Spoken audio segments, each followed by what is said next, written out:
Okay, this is the installation instructions for my long-range wireless remote control system.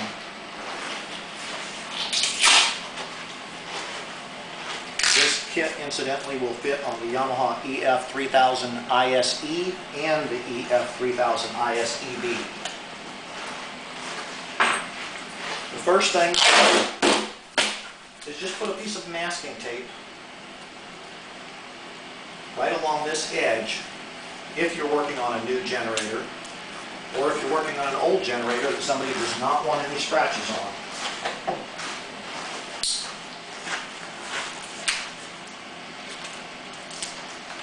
The only purpose of this tape is just to keep scratches off the plastic.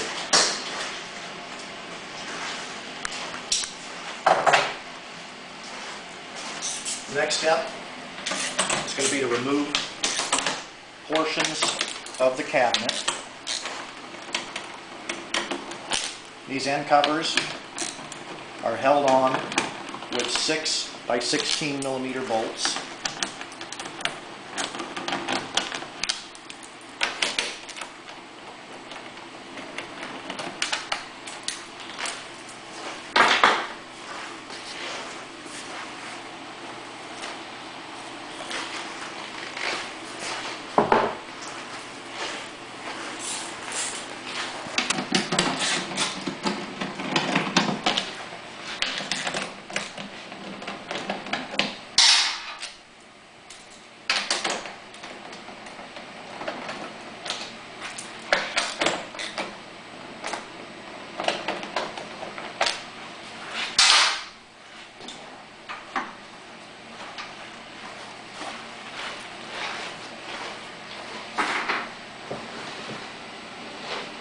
The next step to remove will be the fuel tank cover.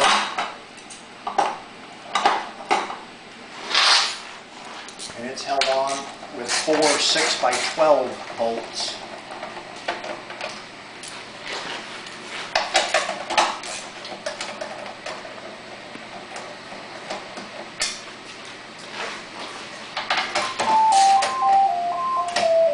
Go ahead and take a break.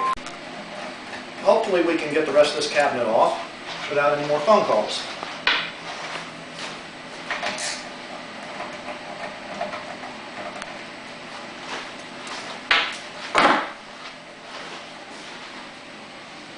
Okay, hold the fuel cap on its side like this, and that way it will pass through the gasket.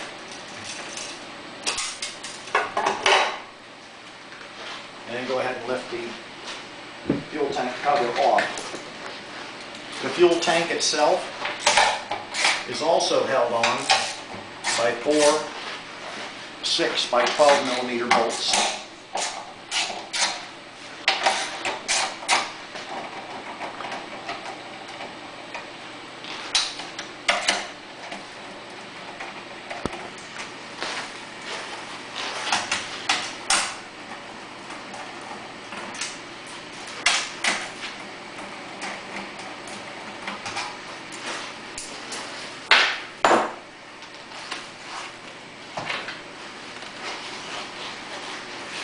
At this corner, there's a vapor recovery tank. That's part of the emission system to make it California approved.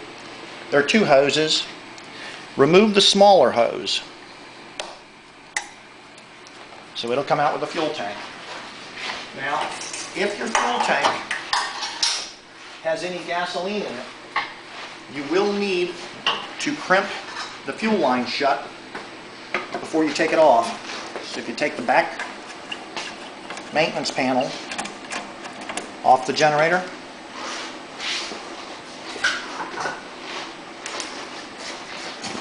you shine a flashlight in here, you'll see the fuel hose that goes from the fuel tank to the fuel selector valve. The fuel selector valve is right here on the front of the generator. There are actually 2 hoses going to the selector valve. One is bent into an elbow shape.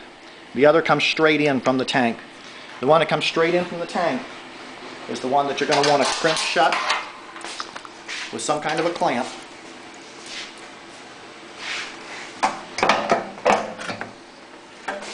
You just lift up on the tank enough where you can get some clearance in there. You won't be able to see it with the camera, just take my word for it.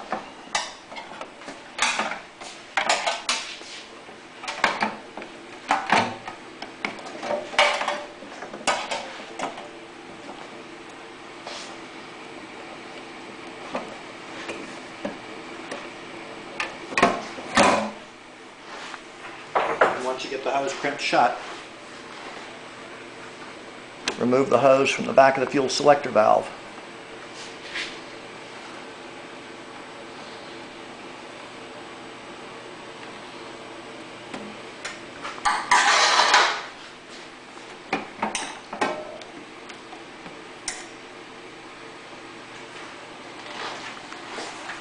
And this is the hose that I was talking about that runs from the fuel tank to the fuel selector valve.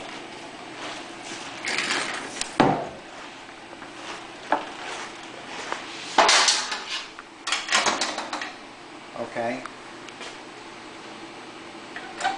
Incidentally, this generator has one of my fuel kits on it for extended runtime. The fuel pump, this hose, and this hose are all part of my fuel kit. They won't be on the stock version. However, I wanted to install it on one with my fuel kit on it so you can see how the kit will go with the fuel kit. And obviously if there's no fuel kit on it, then there's even more room. The first step is going to be to go ahead and remove this screw in the choke cable. And you can take the screw all the way out and set it off to the side. It will not be reused.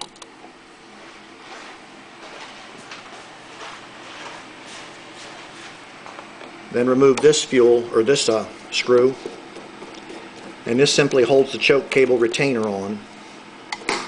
Pay attention to how it comes off. You will be reusing this.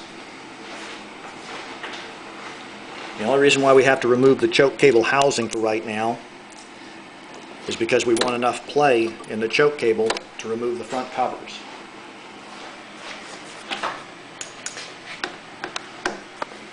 There are 6 small Phillips head screws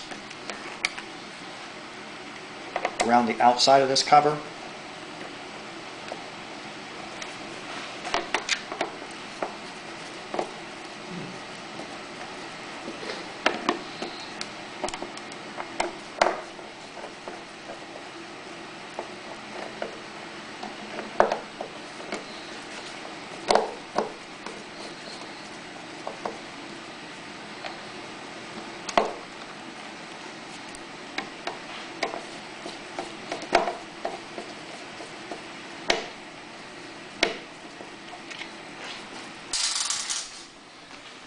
And then there are 4 larger Phillips head screws that hold the entire access panel in place.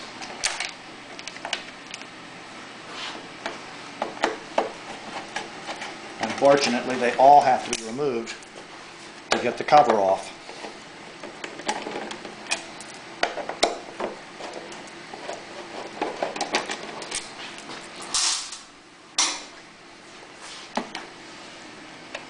Then just slide the cover out just enough so you can get behind it. If the tape that you put across here does not protect the cabinetry, I would suggest putting more tape on it, because this has a fairly sharp edge and it can scratch the cabinetry. And if you are particularly concerned about how your generator looks,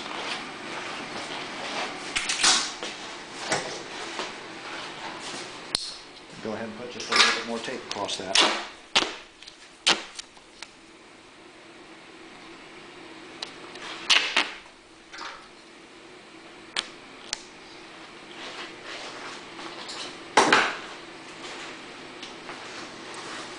That's probably as good a place as any to take a break for now. Okay, when you open up the box with the kit, the wires on the radio control module will be somewhat coiled up. First thing to do is go ahead and straighten the wires out so you can see what you've got. You notice the radio module has a piece of velcro already attached to the back of it. There's a spare piece of velcro in the kit, not a spare piece, but another piece of Velcro. Go ahead and pull the adhesive backing off of this piece of Velcro.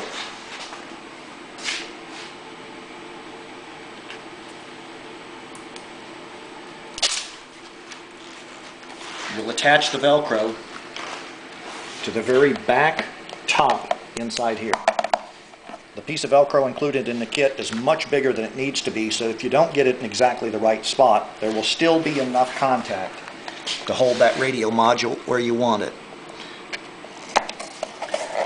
So I'll put the Velcro in the upper right-hand corner.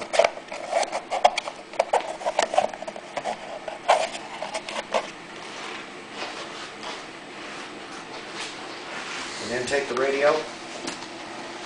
First, just check the antenna and make sure that that is screwed down tight. And it only has to be finger tight. But sometimes bouncing around and shipping and so forth, they'll work loose. So you take the entire radio module. The antenna is magnetic, so you can stick the antenna somewhere, like on the outside casing, while you position the radio in place. The radio is going to need to go in the upper corner, fixed right to that Velcro strip that you installed earlier.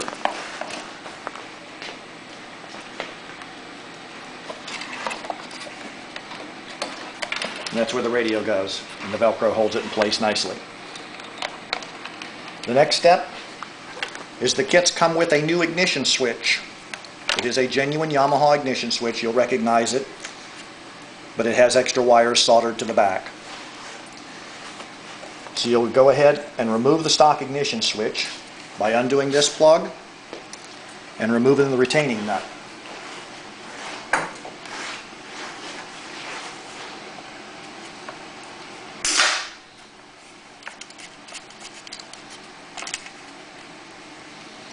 The stock ignition switch has an index washer that's used to position it so you know what you're doing. You can take the original nut and the original ignition switch and set those off to the side. They will not be reused.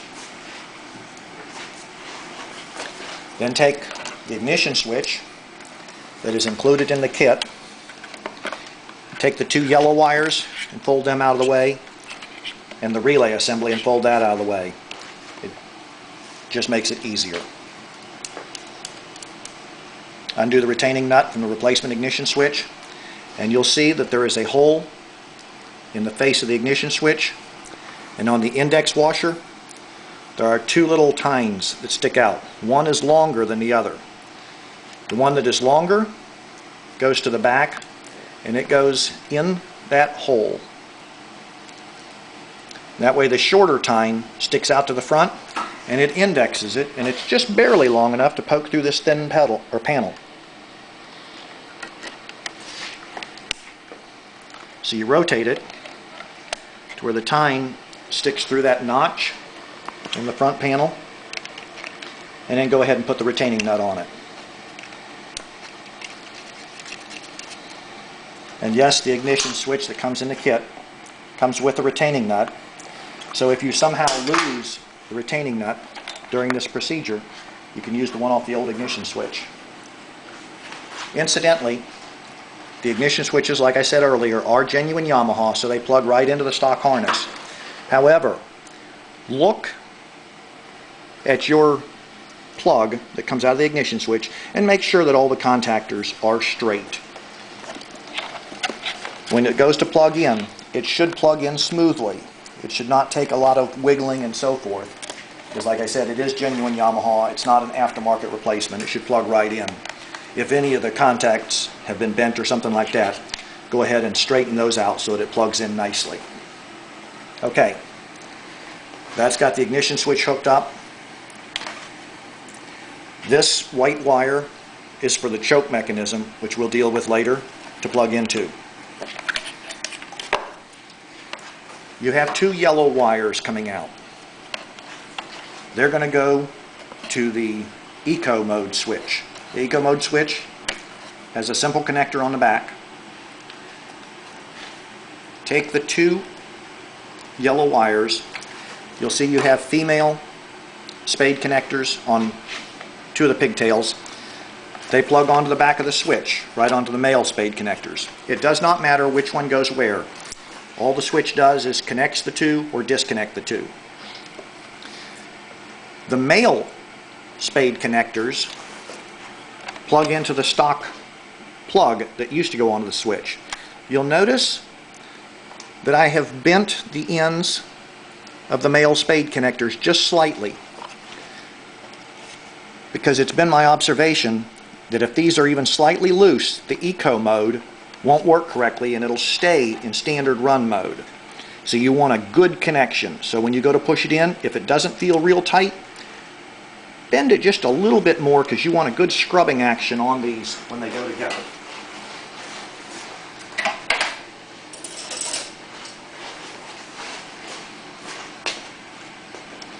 They don't have to be bent much, just barely bent. So you can see this is no longer straight, and this one is not straight, but I'm going to bend it just a touch more, so like this. We'll plug one of the males into each of the original fittings. So that's a nice tight fit. And that is also a nice tight fit, as you can see here. Then these two connectors, like I said, plug onto the back of the eco mode switch.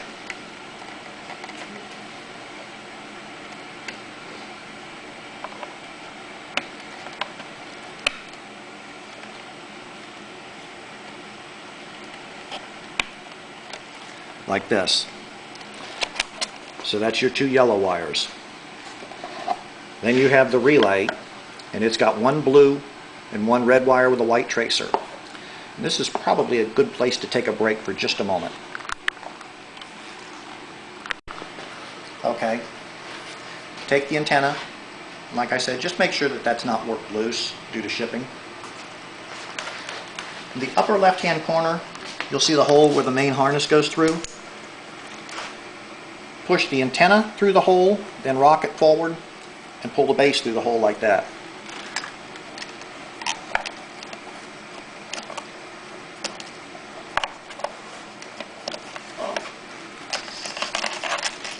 So your antenna wire will now lay in the back of this housing area.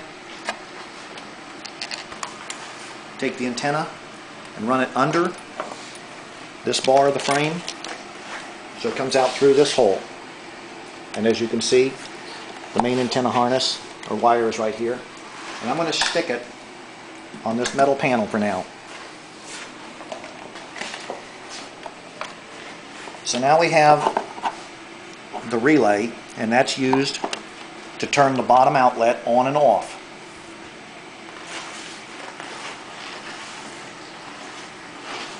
You'll notice there are two Phillips head screws on the side of the outlet here. One already has the red wire going to it.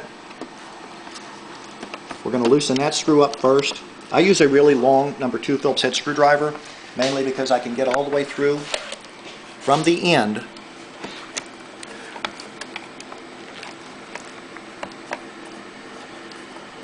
and loosen that Phillips head screw.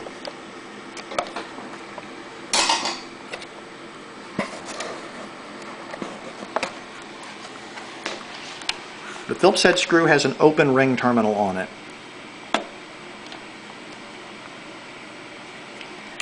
If you wanted the top outlet to be controlled by the radio, so you could turn it on and off by radio, you would leave the red wire that I was showing you here in its original position. But I usually like it that the bottom outlet is controlled by radio control.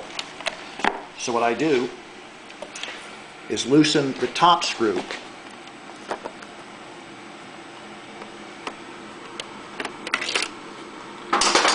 And that's where the red wire will go, so that the red wire is always powering the top outlet. Then you'll see that there is a jumper right on the side of the electrical outlet. That jumper has to be broken off. And that way the two outlets will be disconnected from each other, and your bottom one can then be turned on and off by remote control.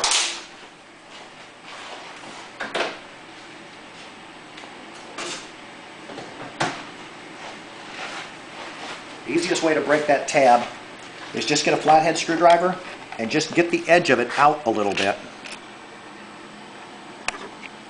so you can get at it. Perhaps I should not have backed the screw out yet. Go ahead and tighten that screw back in a little bit so it's out of our way.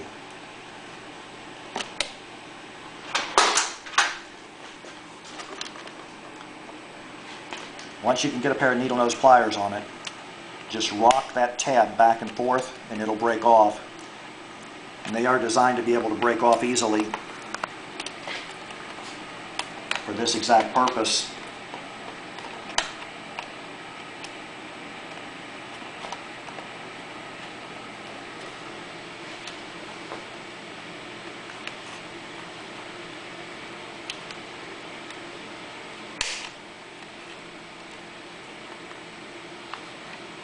And just wiggle it back and forth until it snaps off. You may find it easier to remove the outlet from the panel by these two screws, so that you can get at it a little bit easier if you don't have long needle nose pliers.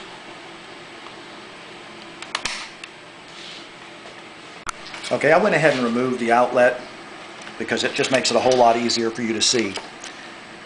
This is the jumper that connects the brass plate behind each of the screws. This is the side that I have now removed the jumper from. You see you've got the two screws and the jumper has been removed. So depending on whether you want the top outlet or the bottom outlet to be the switched one, if you want the bottom outlet to be switched, you put the factory red wire onto the top screw.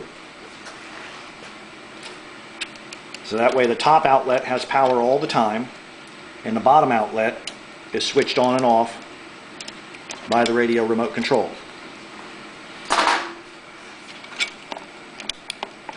So we're going to put the stock red wire on the top outlet, and then in your kit you have two wires, one red, one blue. The red wire will go onto the same screw as the stock red wire. So if the stock red wire is on the bottom one, you put the red wire on the bottom one, and that way the top outlet will be switched. I like the bottom outlet to be switched, so I put the top screw has the stock red wire and my red wire with a white tracer. And I'll go ahead and tighten this screw down, and in the bottom screw I put the blue wire on. And this way the top outlet will be powered all the time, and the bottom outlet can be switched on and off. And it'll look like that. And then I'll go ahead and put the screws back into the outlet to hold it in place. Like I stated earlier, it's not necessary to remove the outlet to do this. I simply removed it so that you could get a better view from the camera. However, I must admit that it is a lot easier to remove the jumper if you just remove the outlet first. I'll go ahead and take a break. Okay, once again, this is the piece of metal, the jumper that you'll be removing. And it often comes off in two separate pieces, but you'll notice that there are two jumper bars. And once again, you're going to be removing it from this side of the outlet. There's a jumper bar on this side and one on this side, and this one is the one that you'll be removing. Okay, next, with the relay, I tuck it into this spot right behind this area because that's open and unoccupied, and it's starting to get a little bit tight inside this panel with the addition of the radio box, the relay. So the next step will be to take the linear actuator for the choke, and you'll notice the Yamaha has the wiring harness running out of the back of the control panel, and just above this plastic blower shroud.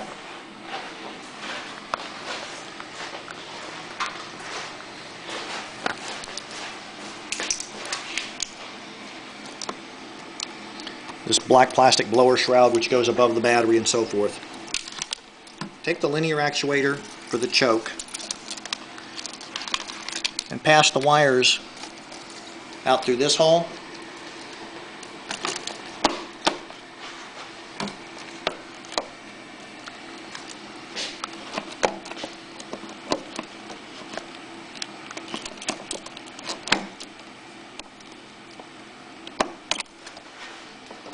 Pass the choke wires underneath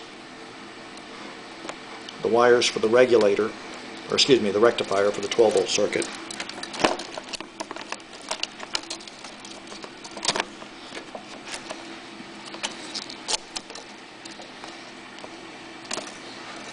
And to the best of your ability, straighten out the twisted wire. Then if you'll come back through this hole, you'll see that this black plastic blower shield has a corner right here. Slide the linear actuator to where it comes all the way back to the corner. So you want this to be a straight line. If you were to hold a straight edge right up through here, I don't know if you can see that or not. Then there are two screws included in the kit. There's a 1.5 inch and a 2 inch Phillips head screw. Take the 1.5 inch Phillips head screw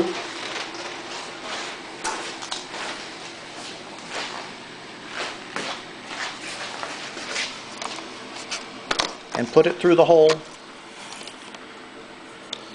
that's closest to the front of the generator.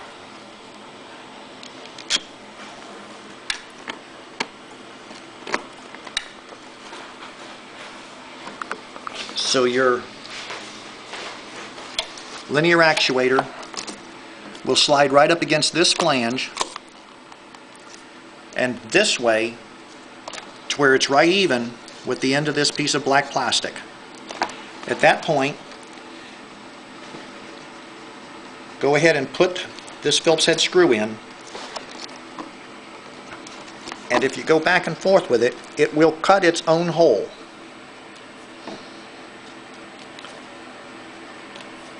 Because as I mentioned earlier, that plastic blower shield is plastic. So now you've got the choke actuator held on with one screw at this time, and it's right behind the wiring harness. Okay? At this point, take the green wire for the linear actuator and slide it back through this hole into the control box and plug it in to the white wire that was left from the radio. At this point, you can actually put the control panel back together. So watch as you put it together that none of the wires get pinched, and you'll see that the two heavy wires that go to the 30 amp outlet actually go underneath the radio module. So when they tuck in, they'll go into this area roughly where my two fingers are, one here and one here.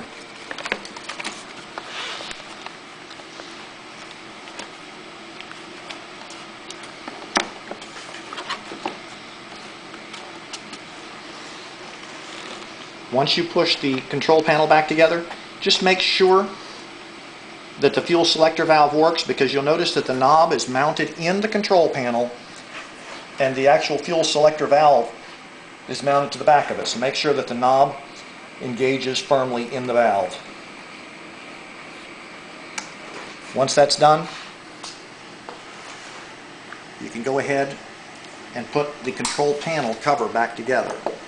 And that's done with the 6 smaller screws.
Then there are 4 larger screws, and that holds the entire control panel to the steel generator case.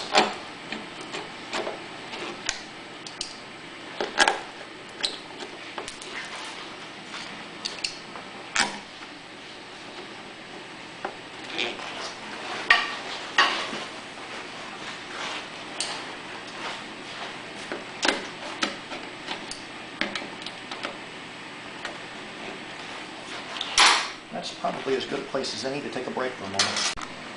Okay, I now have the linear actuator for the choke mounted by 1 screw and 1 screw only, and I have straightened out the stainless steel wire that has to be bent in order to fit it underneath the wires to the 12-volt rectifier.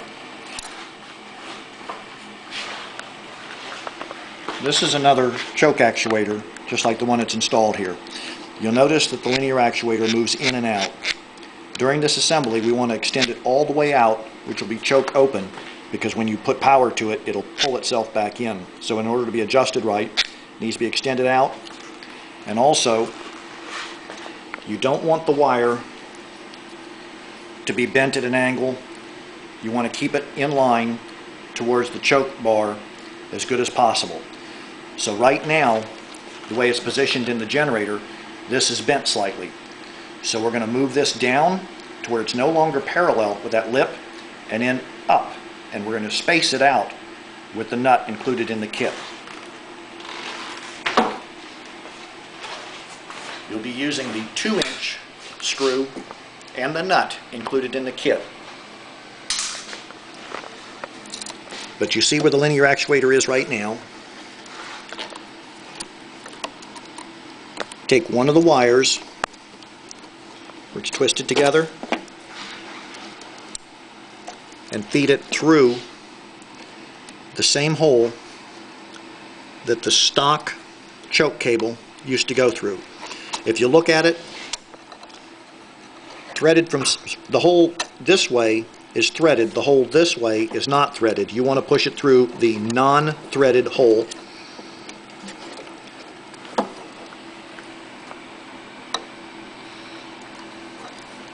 Then take the stock choke cable, and unfortunately it has to be done this way because the stock choke cable is very, very short and it doesn't allow you a whole lot of flexibility.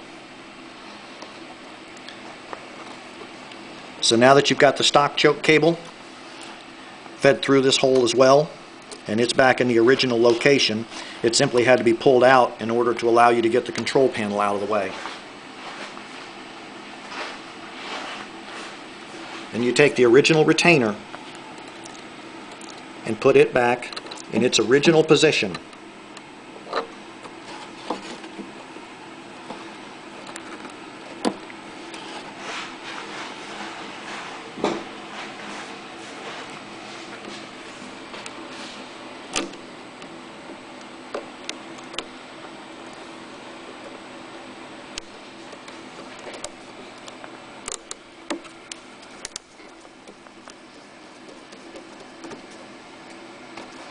So now the choke cable is in the stock position.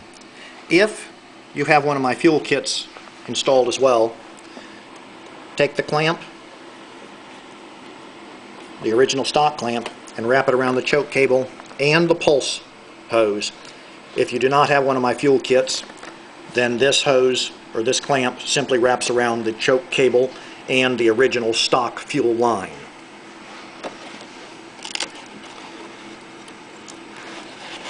Then if you come back to here, you'll want the choke to be open. So this is closed choke, this is open choke, and extend the linear actuator all the way out.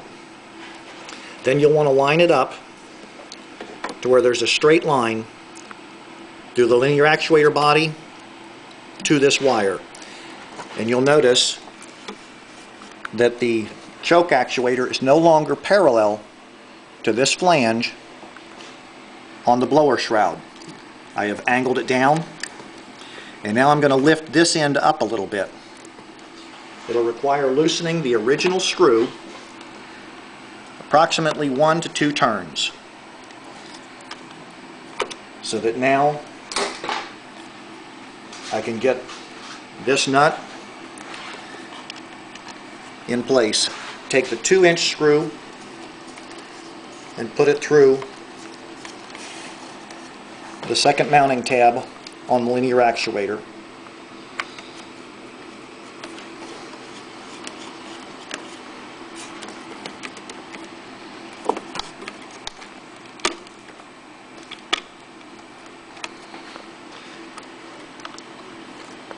And you want to sight it just about like a gun barrel. This wire should run as straight as humanly possible. The straighter that wire runs, the smoother the choke operation will be. Once you get that wire lined up dead straight, same procedure on this screw as we used on the other one. If you turn it in and out slowly, it will cut its own thread.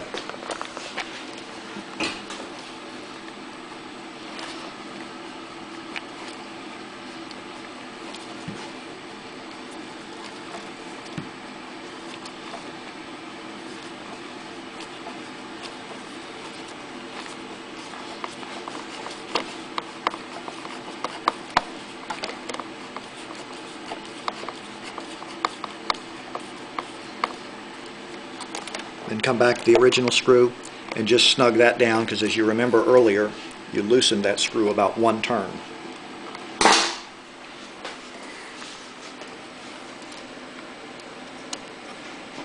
Now if you look,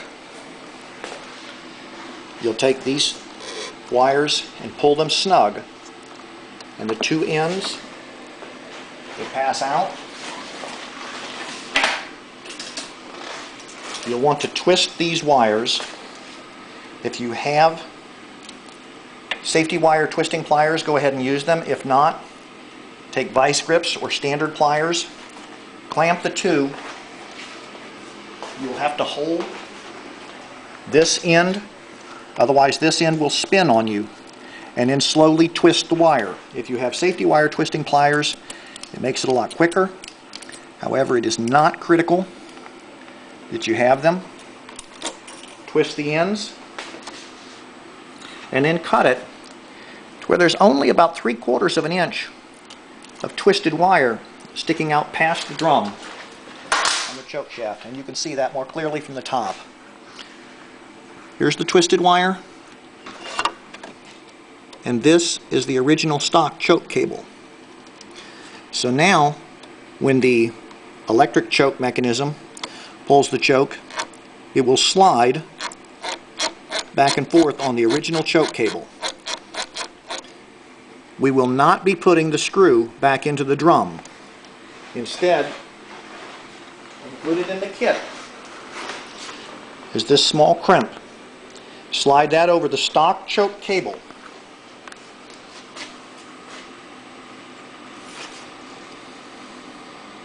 Make sure that the choke is pushed in on the front of the control panel with this slit over it. And take a crimping tool, standard electrical wire crimpers, and crimp that connector securely.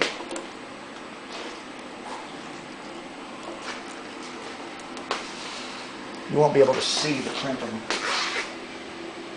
There's only room for my head in here, not me and the camera.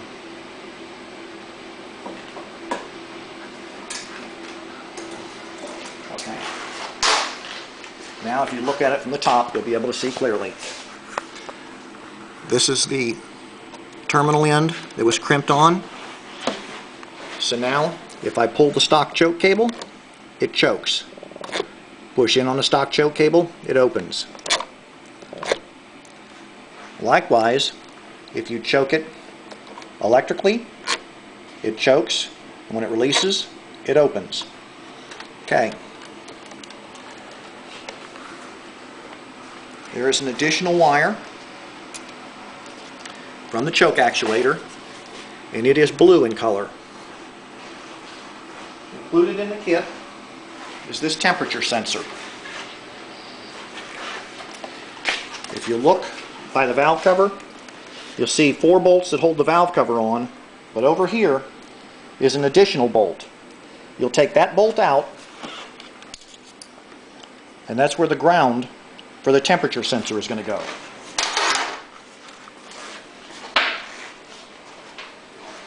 So you take that bolt out and pass it through the ring terminal on the temperature sensor, and then put the bolt right back in the hole where it goes,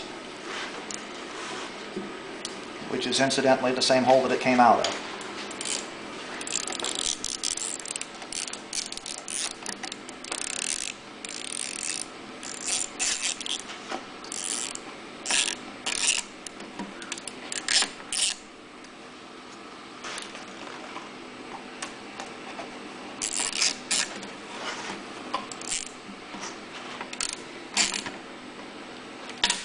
Like that. I'm going to shine it in here. And that's probably as good a place as any to take a break. Okay, take the temperature sensor. This white wire here is the same white wire that we just put to the ring terminal, to the ground on the engine block. If the generator you're working on has one of my fuel kits, pass it under the fuel output hose and then under the stock Yamaha evaporative emissions canister hose. Orient the temperature sensor just like this, and then take a 7/64 drill bit and drill a hole for each of the mounting tabs.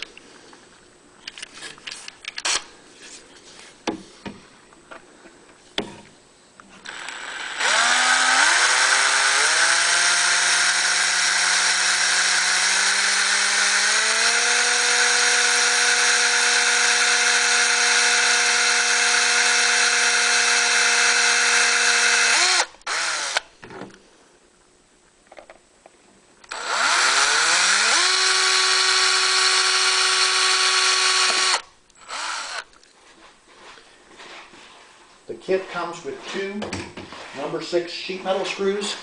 If you were tenacious enough, you could actually put the sheet metal screws in there without drilling the holes with a drill bit first. But I recommend using a drill bit.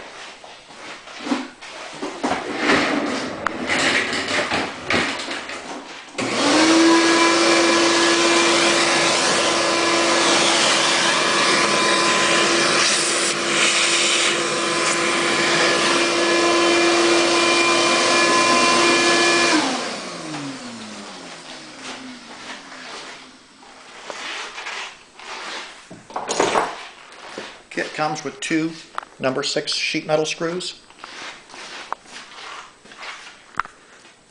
Just go ahead and put the screws into the holes you just drilled.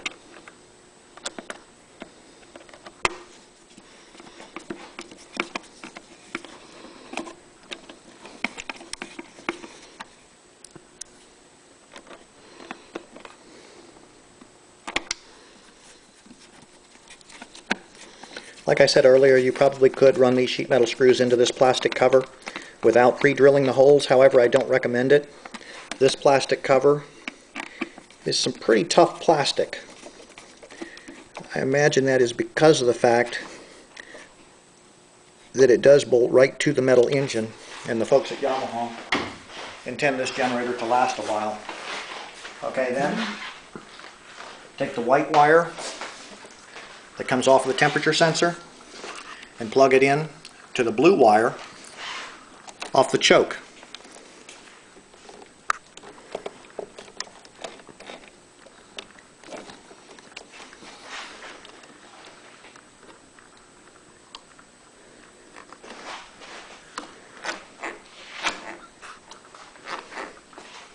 At this point, the system will actually work. And I'm just going to test it real quick. I'm not going to start the generator up. I'm just going to engage the starter and just make sure that the choke moves and all. Okay. It actually moves quite nicely.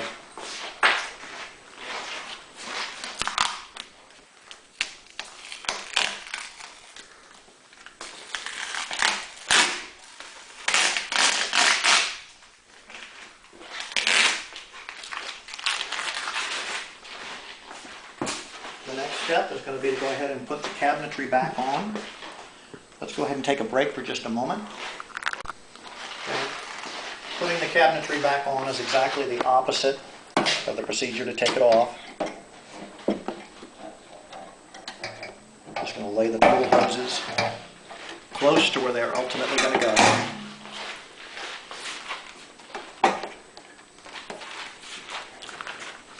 The smaller hose goes onto the smaller fitting in the back on the evaporative emissions canister.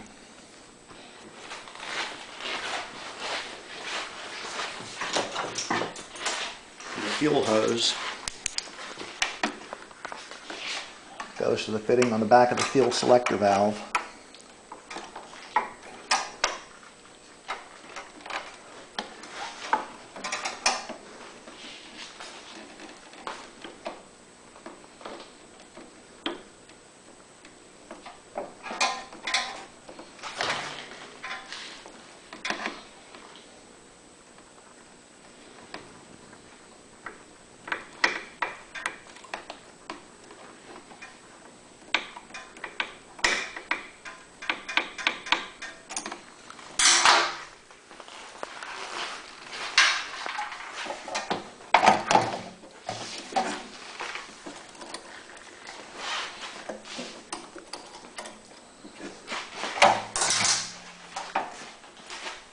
And just look in to make sure that there's nothing pinched.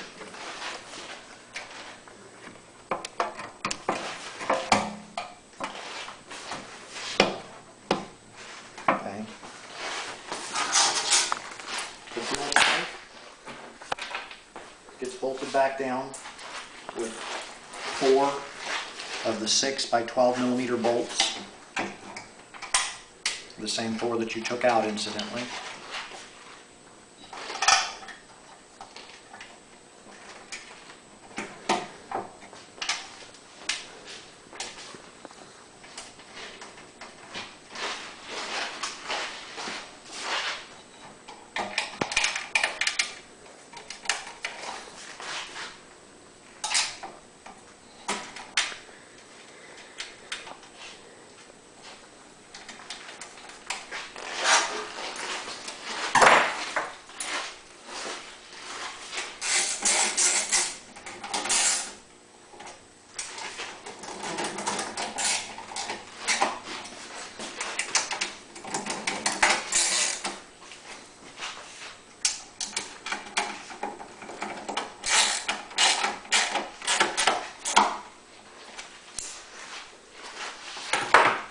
Then in order to put the fuel tank cover on, you'll need to open up the gas cap, because that'll have to pass through sideways.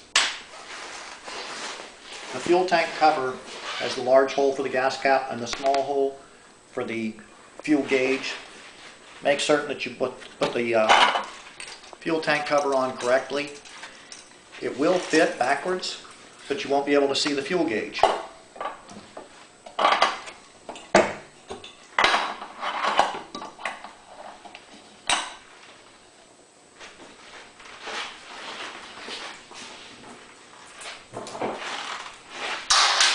When the fuel tank cover is held on by the other 4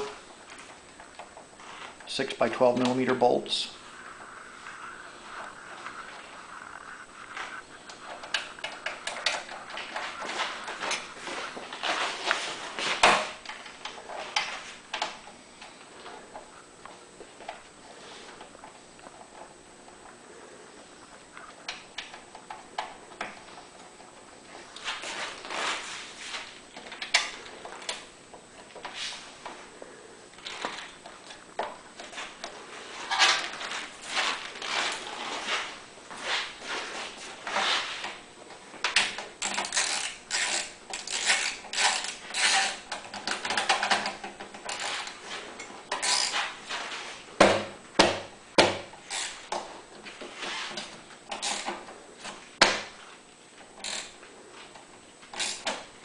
When you bolt the fuel tank cover on, try to line it up to where this line is dead straight. The plastic covers that go over the ends fit a lot nicer if that's kept in a straight line.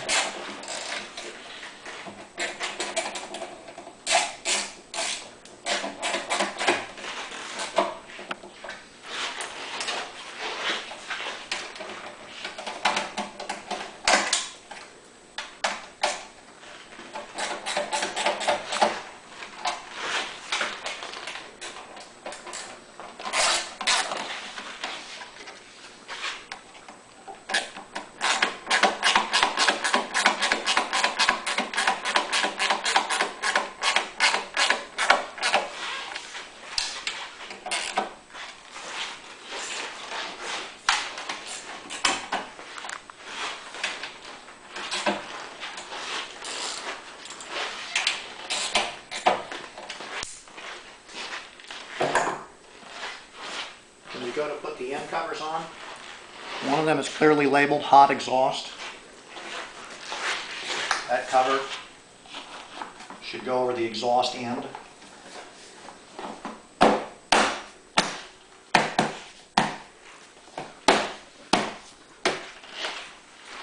The plastic covers are held in place with the 6 by 16 millimeter bolts.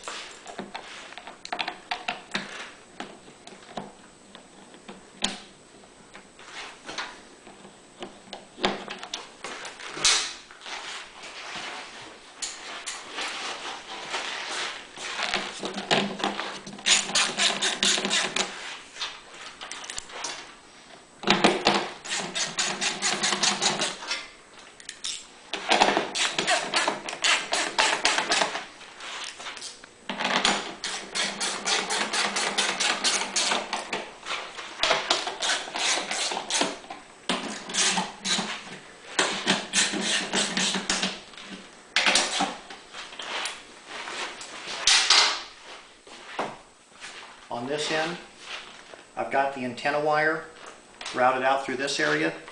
I lay it along just behind the blue sheet metal panel, and there's a recessed area right here by the battery door. Make sure that the antenna wire lays in the recessed area, that way it's not pinched. Let me take this phone call. Okay, on the end covers, and this is on both end covers, there's actually a groove with a piece of foam in it. Check to make sure that the foam is in that groove. If not, tuck it back in. And then right around through here, there's a piece of black foam glued in place.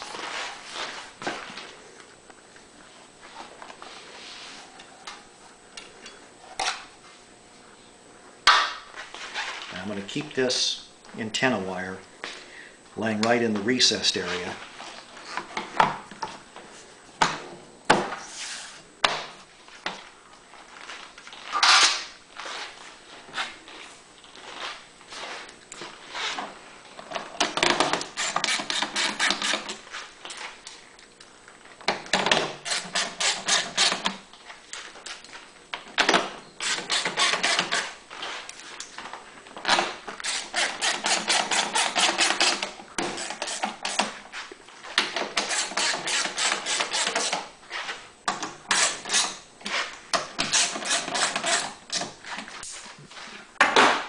Then take the antenna and just make sure that the antenna wire is not pinched anywhere. You can slide your fingers between this plastic all the way up there. Once you get it together, where I keep the antenna is right on the top of the fuel cap. When you're transporting the generator, if you wanted to, you can move it over here and it's a little bit out of the way. But with the antenna on the very top of the generator, it just gets better signal strength. It's just like a TV tower. They always put the antenna up on the top of the building or on a tall aerial somewhere. Next step is to go ahead and put the covers back in place. The rear cover, slide the 2 notches in at the bottom, rotate the top end, and a single Phillips head screw holds it in place. Now, we're about ready to take it outside and test it. Let's go ahead and take a break.